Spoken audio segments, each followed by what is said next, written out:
Good morning, everyone. Welcome to this edition of The Comeback Kid. I am your host, Ben Friedel, and alongside me, as always, are Nate Wiggins and Matt Hendrickson. How are you doing, you guys? I'm good. I had a good weekend. Was part of the leadership team for first year retreat, so I actually did not watch sports this entire weekend, but was able to catch up last night. How are you doing, Matt? I'm doing solid. I caught the first half of season 2 of Stranger Things. But also you and me, Ben, spent a lot of time together this Saturday. What did we do? I forgot. Yes, we did. We ended up trying to go watch the Chelsea match on Saturday morning, but we woke up too early because we were too excited, and we actually ended up watching Liverpool-Huddersfield. But we'll get to that a little bit later. So before we dive into it, guys, I think it's important to let everyone know what this show is about. So every Monday at 9 a.m., we hope to talk about sports and stories that may not get enough attention on major sports networks. This includes Premier League soccer, or European soccer, baseball, hockey, and yes, Nate, we, in our agenda today, have allotted specific time to talk about the MLS. Woohoo! MLS! So, Matt and I have needed a few weeks to recover from the U.S. men's national team loss, and I think this is the first step toward recovery, I think, is just talking through things together. So I hope that... oh, man, you got a big smile on your face. You're so excited.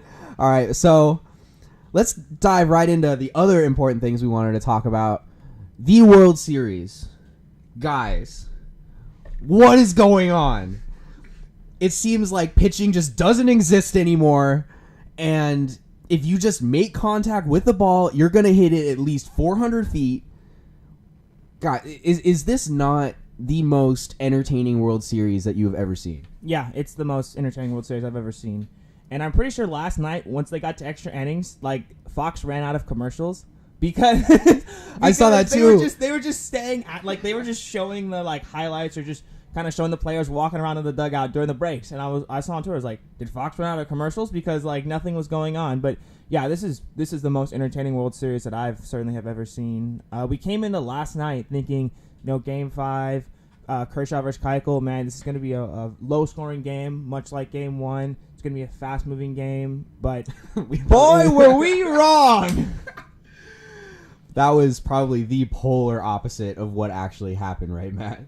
Yeah, definitely. I think I saw that the total game time was 5 hours and 17 minutes. I could almost watch Interstellar twice. And that movie is long. I don't know. This series, is reminding me a lot of the 2002 Angels versus Giants series, where there's a lot of late game heroics, where it's like, whose turn is it now to really carry the team? And so far, I think Yuli Gurriel and Alex Bregman have just been on fire for the Astros. Yeah, Alex Bregman with the clutch walk-off hit last night off of Kenley Jansen, who for the majority of the regular season was unhittable. However, past couple of games, we've seen Kenley Jansen and other Dodger relievers been hit around a little bit. What do you guys think is the cause of that? Well, first off, Matt, don't forget about Jose Altuve. He's come up with some huge hits for the Astros in this World Series. But going to the Dodger bullpen, I think that particularly in this series, and you can make an argument throughout the postseason, Dave Roberts has made some very questionable pitching changes, and I think that much like last year where Joe Madden kind of just rolled his Chapman into the ground, I think that Dave Roberts is riding Kenley Jansen and some of the other guys in that bullpen right into the ground because of his poor managerial decisions. Yeah, I would agree there. And Matt, so I think we also see something similar on Houston's side of things. And the question posed is, with Houston's bullpen situation, can the Astros win a World Series? Because now they are up 3-2 against the Dodgers, going back to LA. Can they win a World Series pretty much without a serviceable bullpen? Because no one has been reliable for them, or at least none of their regular relievers have been reliable. In a World Series filled with uncertainty, my answer is I don't know. I think, for what you just already pointed it out, but that both teams have had questionable questionable starting pitching, but also taking pitchers out potentially too early. I mean, we've been talking a lot on this show about how pitching is changing around the league and how pitchers just got to be ready to pitch, whether that's starting or relieving. We don't know. But I'm thinking about Game 4. Mm-hmm. We saw both Charlie Morton and Alex Wood come out earlier than we would have expected. We were thinking Alex Wood was taken out after giving up one hit. Of course, that was a home run to George Springer, but it's one hit.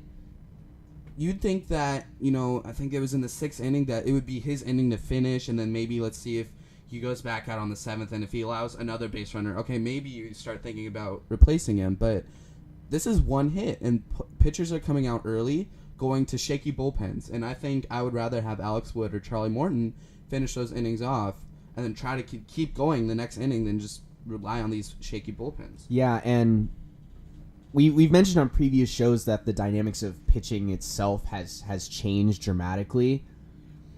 I think, and you mentioned the polling of Charlie Morton was an incorrect decision. That was, I believe, the second runner to reach scoring position, and again against him the entire game, he had no walks, 7 strikeouts. He was absolutely, he was, excuse me, he was even more dominant, arguably, than Alex Wood in that game, because Alex Wood had only struck out 2 guys, had walked a few batters.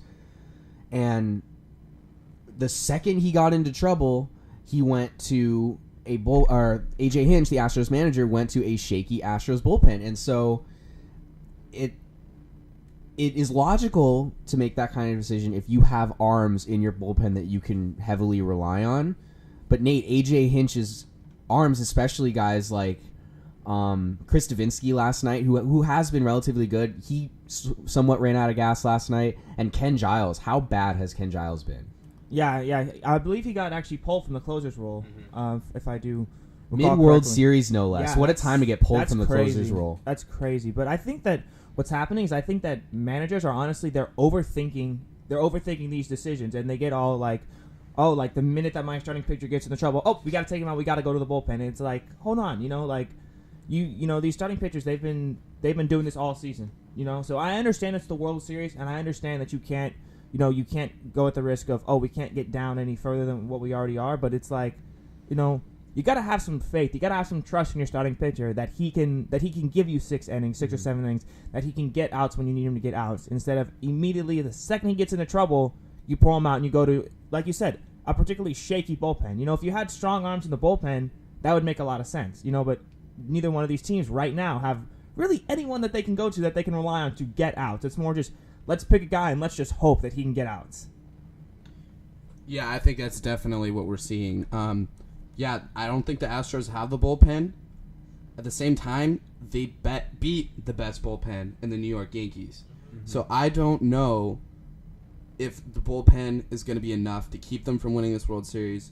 What I think is a bigger problem is that they're going back to Los Angeles. Yes, they are going back to Los Angeles for Game 6 and Game 7, and this World Series has been somewhat indicative of the trend of home teams being very, very dominant. We have seen some teams, the Dodgers took one in Houston, and Houston took one in LA. But prior to the World Series, Houston had not lost a playoff game at home, and so we've really seen the home field advantage be very, very prevalent, and it's going to be interesting to see if the Dodgers are able to take advantage of that and take Game 6 behind the Rich Hill, I believe. Yeah, Rich Hill is starting for the Dodgers against Justin Verlander come Game 6. That's going to be a great matchup. Not only had Houston not lost at home this playoffs until the World Series, they had not been behind for 70 straight innings. I think that says something about home field advantage, and that's something that they lost. So they're going to be going back to L.A., Rich Hill versus Justin Verlander. I like to think that Justin Verlander has the tools to get them to win it here and close out the series. He didn't look that way in Game 2, but granted, no one has looked like they've been able to win it alone. Nate, I have a question for you. Is Game 6 the game that turns Justin Verlander from a great pitcher into a legend? Well, I think you could make the argument that he already is a legend. I believe he's got 2 no-hitters, right? 2 no-hitters. All those amazing years in Detroit, he won the MVP as a starting pitcher. Like, I think that, even if he goes out and gets shelled in Game 6, I don't think that takes away from Justin Verlander's legacy at all.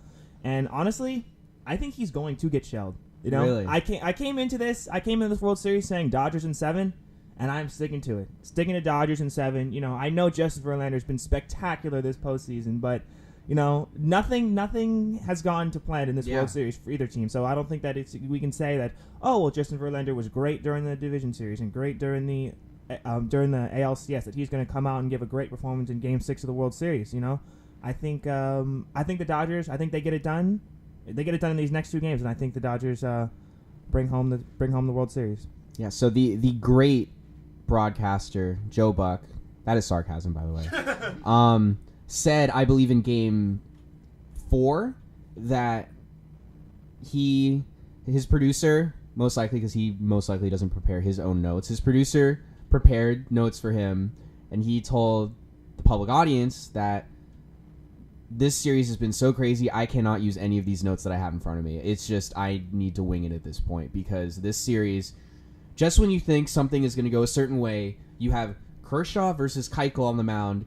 Each does not get out, go beyond the 5th or 6th inning. And it's really, and I think that as chaotic as everything has been, I think it makes it that much more entertaining, though. I think some of the most exciting baseball is when things take the unexpected turn, and I mean, it just is so surprising to me when I'm on social media or whatever, I'm talking with buddies, and they're just like, oh, baseball is boring. Really now? Really? If you watch this series, how could you think baseball is boring? 13-12? Come on now. Come on. Here, I got a Joe Buck quote for you.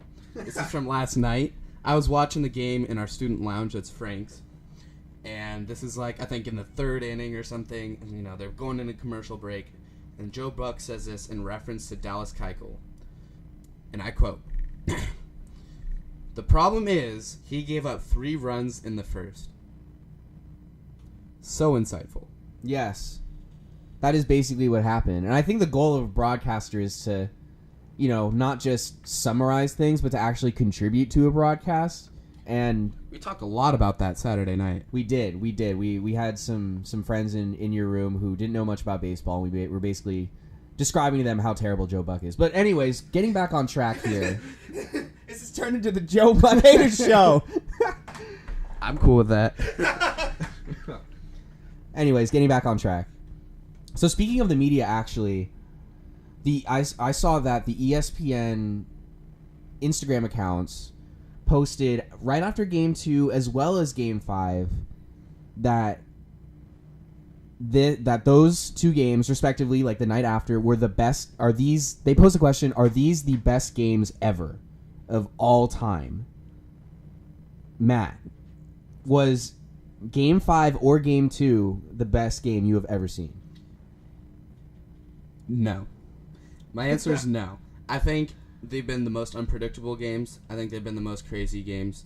But to say that something that happened last night is the best game of all time, it's going to take me more time to think about. I always try to look back even further. Like, I think 1975 Reds versus Red Sox with the famous Carlton Fisk. Like basically willing it fair. But that's even just more of a moment.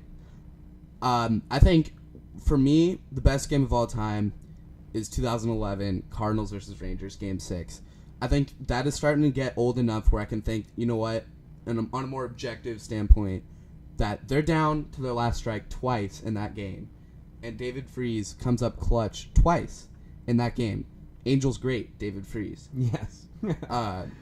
I think that is starting to look more like the greatest game that I've ever seen, and potentially the greatest game of all time.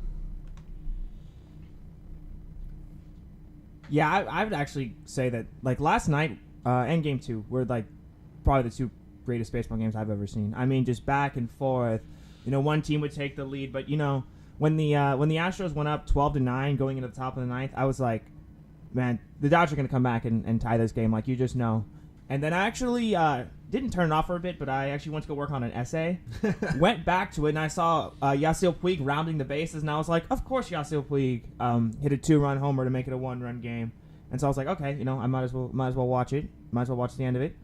and I'm so glad that I watched that game last night because you mean you guys will talk about 2011, but I think last night was better than 2011. I mean I'm not a fan of any of these teams, so just watching it as like a baseball fan, it was tremendous. But I don't understand how how Dodgers fans or Astros fans are like even still alive right now, because if the Red Sox win a series like this, I would have had multiple heart attacks. Oh yes.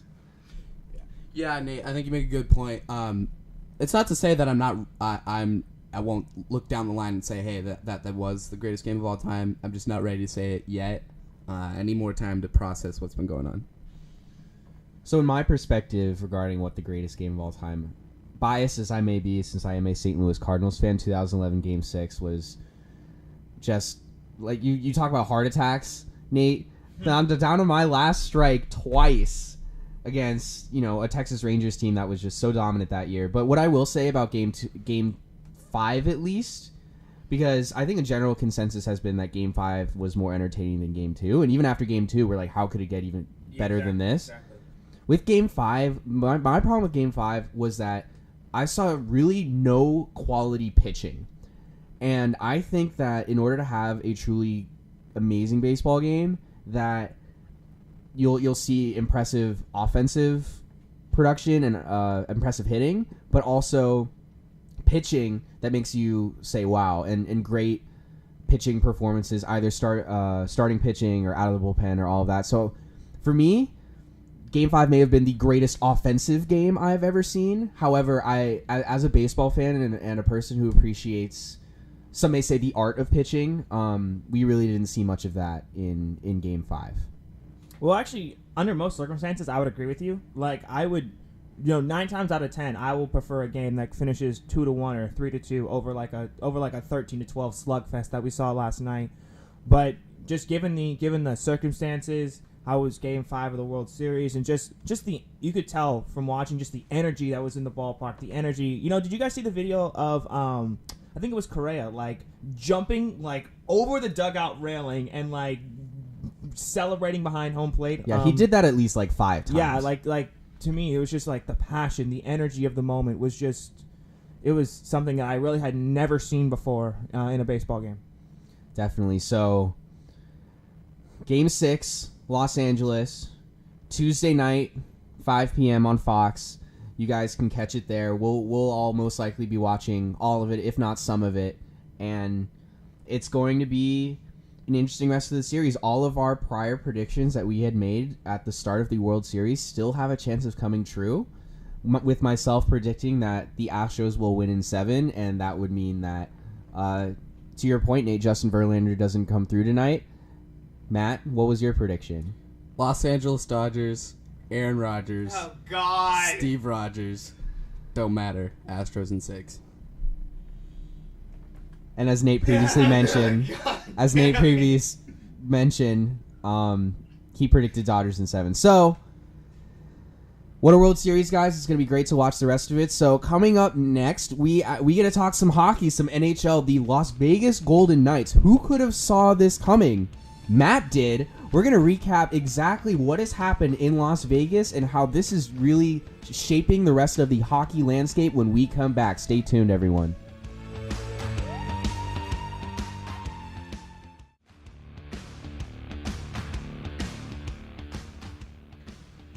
Welcome back to the Comeback Kid, everybody. When we last left you, we were recapping the World Series, and now, NHL, Matt, hockey season, it's underway, and I would say it's fair to say that at this point in the season, we're starting to see some noticeable trends so far, like what teams are going to be surprises, what teams have really just started slow, and some notable standout players have really emerged this season. And the storyline that has stuck out to me the most has been the Las Vegas Golden Knights, who have started 8-1 on the year. They got off to an 8-1 start and are first in the most recent NHL power rankings on NHL.com. And if you're unfamiliar with who the Las Vegas Golden Knights are, just a brief recap, they are an expansion team who have played their very first professional games not even 2 months ago. They are brand new to the NHL. They are an expansion team, and they are already 8-1 to start the year. this has been such an interesting story, not just as a hockey standpoint, but just a huge sports story in how the expansion draft has set up teams and how they can, like, is it fair for them to succeed as much as they are doing right now? So, Matt, my question for you is, what has been going right for the Las Vegas Golden Knights? How have they been able to prove everyone wrong? So that's a great question, Ben. Every NHL team needs two good things: scoring and defense. You don't win games without scoring goals. You don't win games allowing a ton of goals. So those are what it comes down to. So scoring, I have to go with the resurgence of James Neal. James Neal is a former 40-goal scorer for the Pittsburgh Penguins, the two-time defending Pittsburgh Penguins. He wasn't part of those teams. He was on Nashville, so he lost to the Penguins. He's a top 6 option for the Nashville Predators, and he kind of stepped into that same role for Vegas. He was left unprotected during the expansion draft. We'll get more to like what that means in a minute or so. In that move, when you're giving up a top forward like that, is probably more of a salary shed move by Nashville. They had a lot of contracts coming up that they wanted to make room for. But yeah, James Neal this year is tied for 4th in goals scored and was a waiver pickup by yours truly in our fantasy league. And who lost this week in our fantasy league? Who came out on top and who lost this week? It don't matter. Astros in 6. Astros in 6. But yeah, that's a soft spot. I'm probably one of 2 people in our fantasy hockey league that knows hockey, and I'm just getting railed. And it's not like I'm not trying. I have no answers. My proudest moments in this league are picking up James Neal off waivers and getting Ben to pick up Nikita Kucherov. Yes, that was. He wasn't necessarily a pickup. He was like the 3rd overall pick in our draft, and he's been the number 1 fantasy hockey option. But let's get back to the Las Vegas Golden Knights, Matt. So, what have you seen from them that has been so impressive? So, outside of their scoring, I would have to go with their defense as well. The story says a lot when you've allowed the fewest goals in the NHL. So, what that comes down to is good defense, but also just a surprise from their goaltending. So far in the year, they've used 3 different goalies in like 10 games into the season, and it hasn't really mattered who's in net as far as the season's been going so far. So I think probably one of the most exciting names coming over to Vegas out of the expansion draft was Marc-Andre Fleury, the starting goalie for the Pittsburgh Penguins, who's a 3-time Stanley Cup champion. He, in a very classy move, waived his no-movement clause so that the Pittsburgh Penguins could protect their much younger goalie, Matt Murray, who's Rookie of the Year last year. So he left. He was drafted by the Vegas Golden Knights 14 years to the day from when he was drafted by the Pittsburgh Penguins back in 2003. So I think he was, probably carrying a lot of the weight of the team going into this season, and he really needed to have a good year for this team to contend, or so I thought. He's been out with concussion issues, which has always been a problem throughout his career. Then they went to waiver pickup Malcolm Subban, a former top prospect out of the Boston Bruins organization, to step up and play some of those games to carry some of the load. And he was amazing. His most notable game came against St. Louis when they won in overtime. He stopped 37 of 38 shots, which is just incredible. And we haven't had any reason to expect anything less of him so far. He goes down with injury-related problems as well. So now you're working on your 3rd string goalie. That means the 3rd goalie in your system. Oscar Donsk, another young goalie who was drafted. In his 2nd game ever, he gets a shutout. And not even just a 1-0 shutout. Vegas went to Colorado and beat them 7-0. I think that's been another story early on in the NHL is how much scoring we're seeing so far. But we'll get back to that later. So Oscar Donsk is now their starting goalie, and he wasn't even expected to play this year. He was expected to play for the Chicago Wolves in their minor league system. So I would say if they're second in the league in goals against per game, and they've allowed the fewest amount of goals, you're doing something right. Well said, Matt. And what's truly amazing to me is how this is their very first year, and they're already leading the entire NHL in some of these categories. They're already some of the, one of the top teams in preventing goal scoring and offensively, and they, in many ways, kind of just picked up the remaining scraps from a lot of the teams around the league, and did so very effectively to the point where they've just built a perennial contender almost. Like it's fair to say that Las Vegas is possibly good enough to win the Stanley Cup this year, which is incredible. I don't think we've ever seen in any other sport an expansion team first year in the league contending for, albeit a World Series or an NBA Finals title or a Super Bowl. We've never seen it. And in hockey, we could see it this year with the Las Vegas Golden Knights. And that this poses the question of whether or not this is a problem, because should we, because there's a delicate balance when you're in any sport, when you're trying to expand your league. You want to, I believe the goal is to make teams that aren't going to lose all 82 games in respect to hockey, or all 162 games in baseball. You want them to win some games, so you actually want to have a little bit of quality on their team so they don't just get completely run out.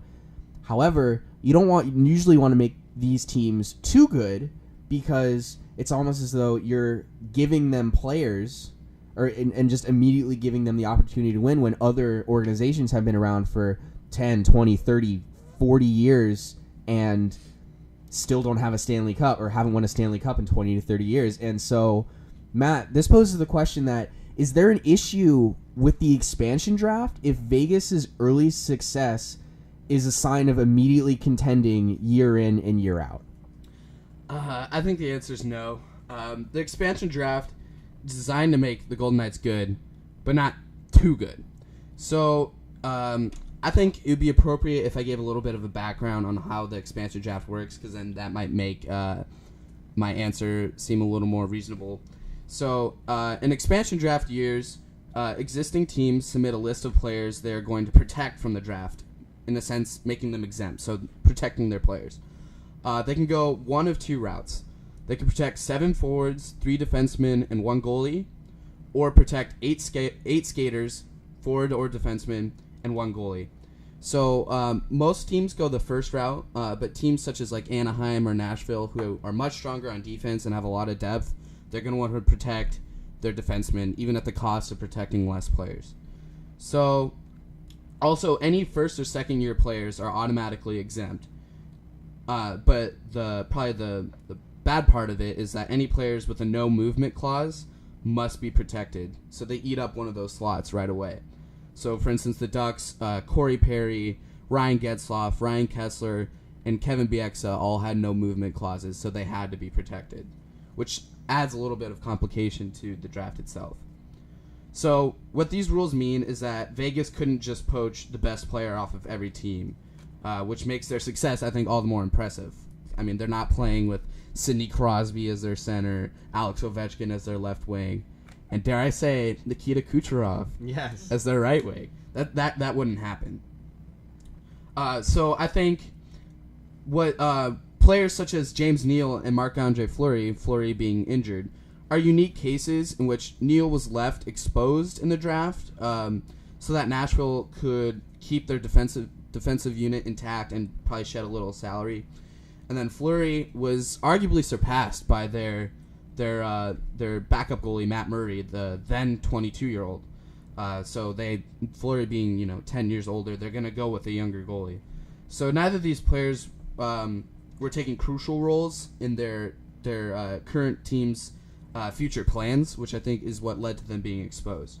But other than that, there weren't any high-profile names exposed, because teams were making side deals with the Vegas Golden Knights so that they would pass up on certain players in exchange for future prospects, future draft picks. So going into this draft, I think Vegas had this mentality that they were setting themselves up for the future. So they had 3 first-round picks, which is crazy. The last time I can think of a team having that was the Boston Bruins in 2015. Before that, I'm not even sure when. So 3 first-round picks, I think 11 picks total in the draft. They got some nice prospects just from overlooking certain players. Like, for instance, the Ducks, with their no-movement contract blunder, they gave up defenseman Shea Theodore in the draft, a 21-year-old, so that Vegas would select Clayton Stoner instead of Sami Vatanen or Josh Manson, defensemen that are more highly valued than Clayton Stoner, to say the least. And I think Minnesota also kind of gave the same deal, which led to the Vegas Golden Knights getting Alex Tuch, or Tuch, I don't even know. I'll have to look that up. Who has had an immediate impact with Vegas. So I think what this means is that a lot of their early success can't be explained on paper. Sure, they lead the league in fewest goals allowed, while using their third-string goalie. So their third-string goalie. 3 goalies in 9 games. Put that into perspective. The Ducks have played 10 games, and Gibson has started 9 of them. So 3 goalies in 9 games. But you can't discredit all of the adversity and obstacles that the team and its city are currently going through. Vegas Strong, that's been a big part of the headlines early on. I think a lot of the teams are kind of respecting the first game that Vegas comes to their town to take a moment to remember what happened that fateful night. So this team really has a chance to establish itself in Las Vegas hearts so early in its existence, and a lot of that is from really rallying around a successful team. I think the outside circumstances would mean that Vegas would already be in the hearts, but it certainly helps that they're going to be a contending team this year. That's very well said, Matt. And you actually somewhat saw this coming. I remember before we even started this podcast, before we started playing fantasy hockey, you told me the Las Vegas Golden Knights are going to be a lot better than people think. People are just writing them off just because they're an expansion team. However, they have some quality names like Marc-Andre Fleury and James Neal who have really have something to prove. And I think you're right. What you said about Las Vegas and the atrocities that have happened in that city have really given each game for the Las Vegas Golden Knights, like each game there's been even more to play for, and they're not just playing for themselves, they're playing to rebuild the morale of a city, the confidence of a city that historically is a very confident city. And it's been such a cool story for Las Vegas's very first professional sports franchise to just come out of the gates in this way. It's been fun to watch. So 2017-2018 Stanley Cup champion Las Vegas Golden Knights in the future, Matt? Are you thinking that's legitimately a possibility? Well, I think it's legitimately a possibility. But keep in mind, I'm going to still sound a little doubtful because we're only 9 games into the season. But I think with every game that goes by that Vegas wins, a little of that doubt is removed. I think they've definitely set themselves up to contend. What I've said, after the draft, is that any team that's going to have that kind of a draft can compete right away. I don't know if that means... I didn't even know at that point if that meant, like, hey, they're going to be in the playoffs, or, like, maybe they'll be, like, a 9th or 10th team in the Western Conference, which is known to be brutal and physically demanding. I think a lot of that comes from the new salary cap rules that were developed in the 2005 lockout. So I think what we're seeing is a lot of players are younger, they're faster, so teams going to have to give, like, teams like Nashville or Pittsburgh are giving up proven veterans, but a lot of other teams are giving up much younger players that they were kind of bummed that they didn't get to develop with their team, but, like, maybe they were being ousted by bigger names. But I think that Vegas is young, they're fast, and they're strong, and I think that's what they need to succeed in the Western Conference, and who knows, maybe they will be hoisting the cup come June. That would be, what a story that would be, right? So, great stuff, Matt. So for those of you who are not hockey fans, how interesting is that, though, that the Las Vegas Golden Knights are able to come out to this strong of a start and just basically change the entire dynamic of the NHL. Great stuff, Matt. So when we come back, Nate, you have some choice words for the Houston Texans owner. He had some very controversial comments over the weekend. We will discuss those, as well as recent soccer news, both Europe and at home. That's right, Nate, it's coming, MLS. Please don't turn off USD Radio. I promise it's going to be entertaining. We'll be right back, guys. 7:30 I get those goosebumps every time, yeah. 713 through the 281, yeah, I'm riding. Why they on me? Why they on me? I'm flying. Welcome back to the Comeback Kid, everyone. When we were last with you, we were discussing the Las Vegas Golden Knights and their resurgence, and now we move to something a little controversial, Nate. You have some choice words over the weekend. You were gone this weekend, but you made it a point to text Matt and I, hey, we need to talk about this. This is important. And it involves the Houston Texans and their owner. Can you recap kind of what's been going on with this situation?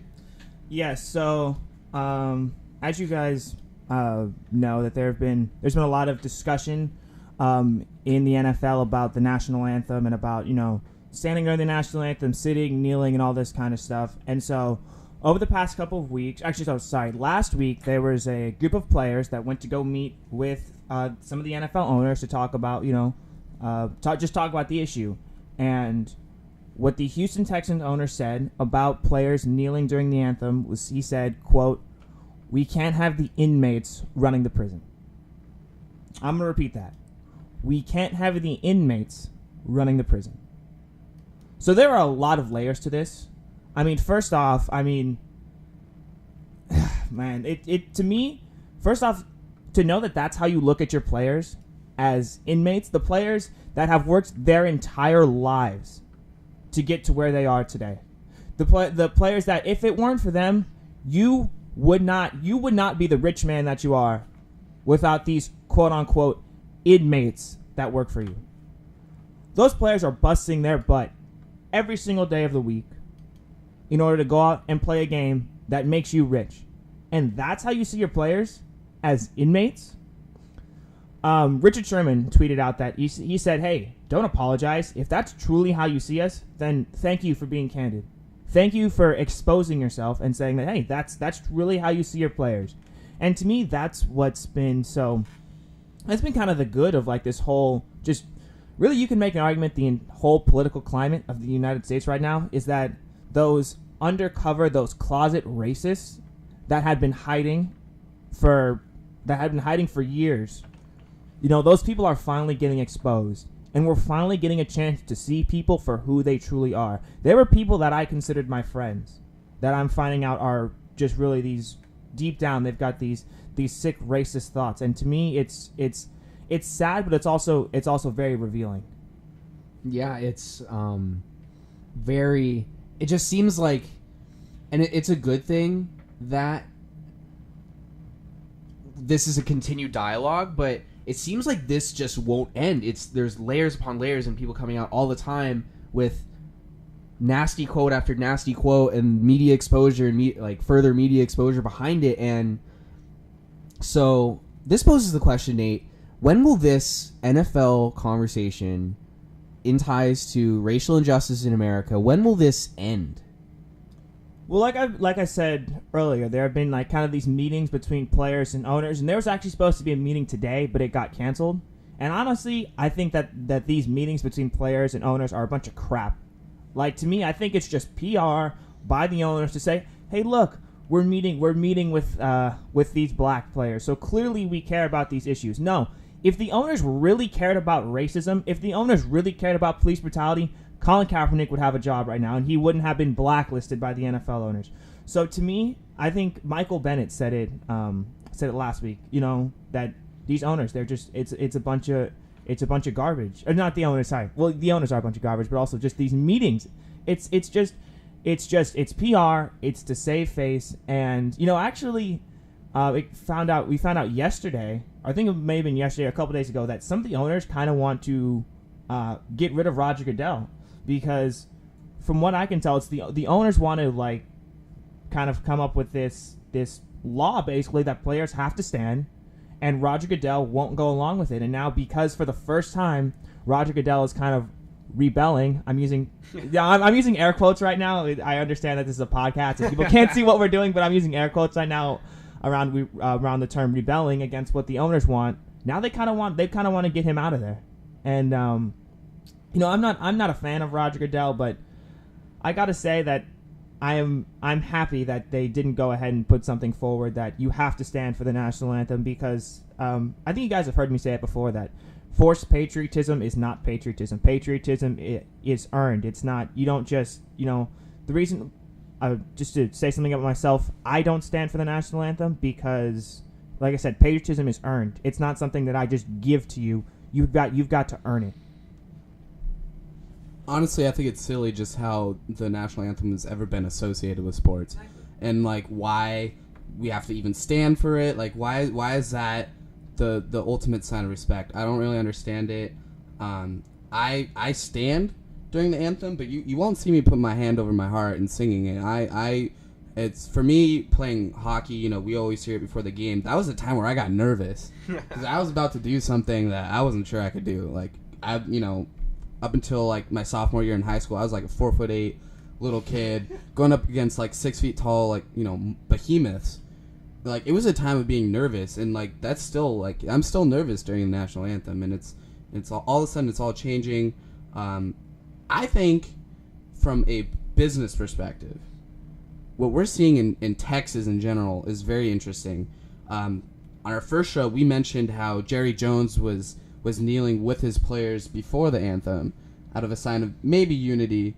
I'm not sure what his intentions are, but what we're seeing there is an owner who's protecting his assets. His players are assets, exactly. And he knows that they make them revenue. So even there, that's a different mentality than just straight up, bagging on your players that your scouts, your general manager have all worked very hard in developing, and your owner just wants to go out there and just bag on them, especially when you have the likes of Deshaun Watson just ripping the league open.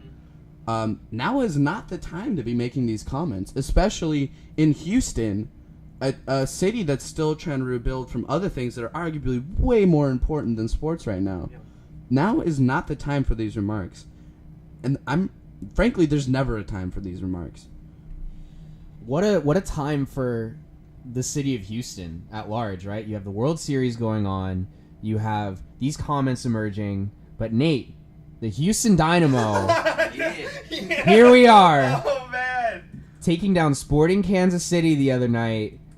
Just enlighten the public regarding what you saw in this year's MLS playoffs. Well, first off, it's about time that MLS got the respect that it deserves on this podcast. So it is right now. The MLS playoffs have already started. We just got through the knockout stages, and the first leg of the conference semifinals began last night. Vancouver and Seattle played to a scoreless draw. And just a couple of things that have stood out to me during the playoffs. Columbus Crew and Atlanta United was a tremendous match. It was probably the most exciting 0-0 draw I've ever seen, like 0-0 in regulation, like most exciting I've ever seen. It was just back and forth and great goalkeeping on both sides. Zach Steffen and Brad Guzan were both absolutely tremendous. The match ended up going to penalty kicks, and Zach Steffen basically stood on his head and was tremendous during PKs. Columbus was able to go into Atlanta United and face down 70,000 people, get the win, and what a win for a team and for a city that has a very, very unknown future. Yeah. And I'm really rooting for the Columbus Crew because they can't move a team that wins an MLS Cup. So that's why as someone who has lost their team before, and I wouldn't wish that on anybody. So I know what Columbus Crew fans are feeling right now, and I'm with you. I think a lot of credit also to the team that lost, Atlanta. They've done a lot in their first season. Talking about expansion teams, constantly breaking their own record for the most amount of people attending MLS games. I know attendance is a number that you'll stand to more than Ben and I will, but I think that says a lot about that soccer is ready to take another step in the U.S., albeit with a lot of hesitation. We've been wanting to see a team in San Diego for a while now. We got one, the San Diego 1904, but we want to see an MLS team here, and we want to see a more competitive MLS. But I think Atlanta is a sign of what's to come. Well, like I've said before, obviously we've talked about how the U.S. men's national team failed to qualify for the World Cup, and I don't want to dwell on that anymore. But I think that if your soccer culture is dependent on the national team and only the success of the national team, then your soccer culture is doomed to fail. So I think that one of the important things, if we want to see soccer grow in the United States, then we've got to support our local clubs. We need to support MLS, the USL, the NASL, the NWSL. Like, we need to go out. We need to support these leagues. Even if it's like, I'm not asking you guys to, like, go all rah-rah and talk about how, amazing MLS is. But just, like, even just going and watching the games, even watching them on TV, like, MLS, these guys will make fun of it, and I understand, it's nowhere near the quality of the European leagues. But, for a league that's pretty much as old as we are, it's pretty good, and it's growing. MLS, NASL, NWSL don't matter. Astros in 6. Oh my god. So Nate, you mentioned the Premier League. Matt, we're gonna have to cut you off from that. Like, I think we're putting that to rest today. It's over, Matt. It's over. No. Matt's not gonna say anything for the rest of the show. It's done. No, he can. But anyways, so you mentioned the Premier League, and there were some matches this past weekend. They happened. Matt and I went to Shakespeare's Pub and Grill, which is a local bar here in San Diego, and they show Premier League soccer bright and early, 4:30 a.m., 7 a.m., whatever your preference is. They're open. They're showing soccer. There's fans in there. They're passionate. And Matt and I wanted to get up to watch the Chelsea game, which we did not know was at 9:30, so we showed up at 7 to watch Liverpool-Huddersfield, and although this wasn't our desired match we wanted to watch, it was rather interesting because if Liverpool and Jurgen Klopp had lost this match to Huddersfield, this most likely would have been the end of Jurgen Klopp's tenure at Liverpool. Arguably, this game was more interesting than the Chelsea-Bournemouth game that we would have seen because Hazard just had one goal in the 51st minute, and that was it. Yeah, I think we spoke about it last week that Jurgen Klopp is on the hot seat. And really just hasn't gotten a lot out of his side. And Nate will speak a lot to their defensive issues. There's really not a lot going on there. But we were talking about how Huddersfield has surprisingly beat Man U last week. So we're thinking, hey, if Huddersfield wins this game, Jurgen Klopp's probably out. Like before that game, it was like almost like a 90% chance. But I don't think I've ever seen a grown man so giddy after seeing his team score, because he knew that his players saved him for at least another week from getting sacked, and hopefully that's all the momentum that they need. I'm sure that in a very close standings that this has probably put them higher up in the table and maybe give them a little more space to breathe. But I think it was a good result for Liverpool, and hopefully that's a sign of what's to come for them. Yeah, so, Matt, you mentioned at least for another week, right? Because in a season, you have a match next week. Liverpool has a match next week that Jurgen Klopp is going to have to at least get a good result out of. And so he is at, even though it was a great win, he is still in the danger zone. And so that is very telling. So the question I want to pose to you guys is, how much longer do you think Jurgen Klopp has as manager of Liverpool? If he sustains the success that he had in this last match, he goes throughout the whole year before they ask questions. But what I want to know is, when do they play Crystal Palace? Because if they lose to a team like Crystal Palace or any team in danger of relegation, I think that game alone is enough to set them off. But yeah, I think this game has done a lot to save Jurgen. And Nate, do you have something to say? Yeah, I actually think that Jurgen Klopp has more time than you guys think, because of one of the things that's helping him out is the fact that they got a pretty easy draw in the Champions League. So I think that they're pretty much, unless some like tragedy happens, which we know with Liverpool, they're defensively, you don't know what's going to happen, but I think that they're pretty set to get through to the Champions League knockout stages, and I think that alone honestly could save him going into next year. Now, if they finish outside the top 6, then maybe, like I said before, then maybe some questions need to be asked. But I think that Jurgen Klopp is more safe than you guys think.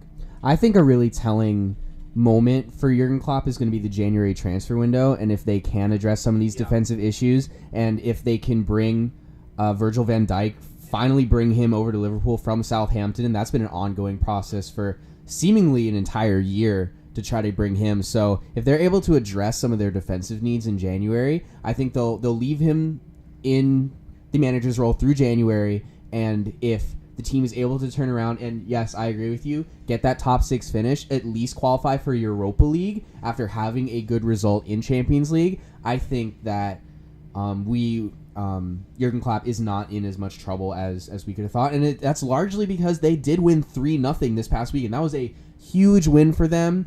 Defensively, they locked down Huddersfield. I don't think they had a shot on goal in the first half. So that was really one of our first signs all season that Liverpool defensively have been good. So possibly they're turning it around defensively already. Yeah, I agree that the January transfer window is going to be huge, and not only trying to go out and get a center back and address some of your defensive issues, but also kind of the situation with Coutinho and what's going to happen with Coutinho. You know, is he going to stay? Is he going to go? Because the problem with, you say that you want to go out and address some of your defensive issues. Well, in order to do that, you might have to let Coutinho go. So, there's a lot of questions right now surrounding Liverpool and kind of what's happening. Yeah, so Jurgen Klopp is one manager on the hot seat.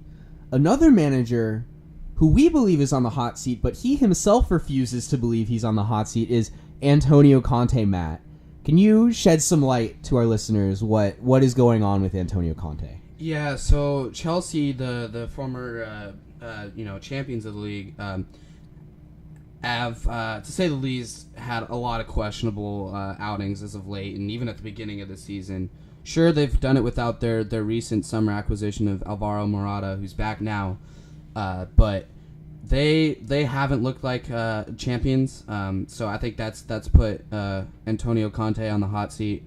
But recently, in an interview, he denied claims that his job is in jeopardy, saying that it is, quote, bowl sugar honey iced tea. Oh, man. You have to have a lot of confidence to believe that you are the answer.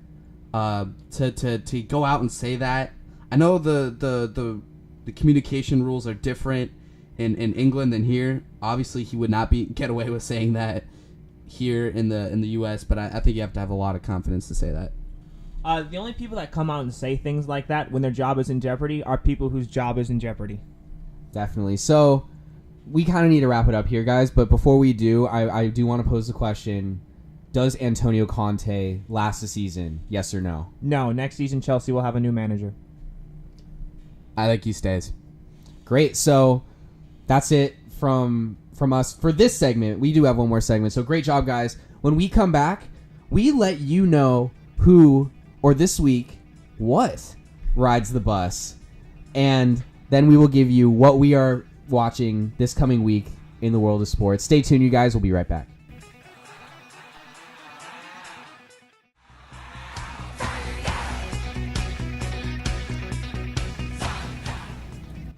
Welcome back to the Comeback Kid, everyone. When we were last with you, we were discussing both the Houston Texans owner and his controversial comments, as well as recent soccer news around the world. But before we close out this episode of the Comeback Kid, we're going to engage in one of our favorite segments called Ride the Bus.